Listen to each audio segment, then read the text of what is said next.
आता पाहूया लोकसभेच्या रणधुमाळी संदर्भातल्या टॉप 9 बातम्या।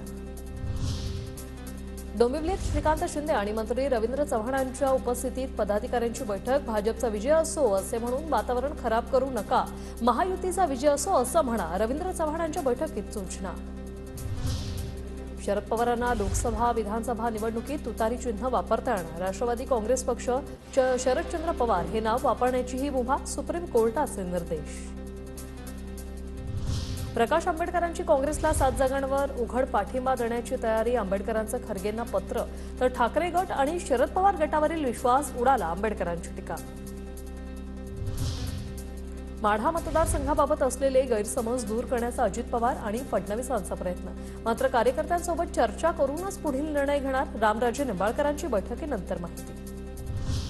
बीडमध्ये भाजपच्या पंकजा मुंडे विरुद्ध ज्योती मेटे लढत होण्याची शक्यता, दिवंगत आमदार विनायक मेटेंच्या पत्नी ज्योती मेटे उद्या शरद पवार गटात प्रवेश करणार, मेटेंचा शिवसंग्राम पक्ष महाविकास आघाडीत सामील होणार। शरद पवार उद्या बीड लोकसभा मतदारसंघाचा आढावा घेणार, अजित पवार गटातील बजरंग सोनावणे उद्या शरद पवार गटात प्रवेश करण्याची शक्यता। अजित पवार यांना विरोध करायचा आहे तर करा, पण भाषेवर नियंत्रण ठेवा, छगन भुजबळांचा श्रीनिवास पवारांना सल्ला। त्या सगळ्यांना ठीक आहे, तुम्हाला अजितदादांना विरोध करायचा करा, कुणीतरी विरोध करतोच, कुणीही उभं राहिलं तरी कुणीतरी विरोध करतोच, करा नाही, परंतु भाषेवर थोडंसं जरा नियंत्रण ठेवलं तर बरं होईल। दादांना एकटं पाडलं जाते, पण जनता दादांसोबत मागच्या 8 ते 9 महिन्यात त्यांनी हा सल्ला का दिला नाही, श्रीनिवास पवारांच्या टीकेवर हसन मुश्रीफांची प्रतिक्रिया।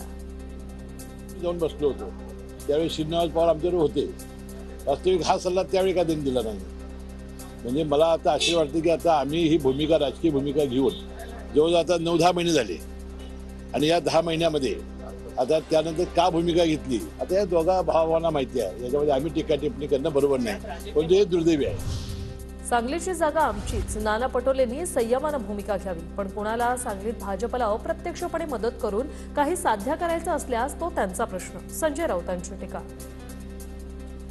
100% सुटले तर कोणाला तिकडे भारतीय जनता पक्षाला मदत करायची असेल अप्रत्यक्षपणे काही कारणामुळे व्यक्तिगत, तर तो त्यांचा प्रश्न आहे।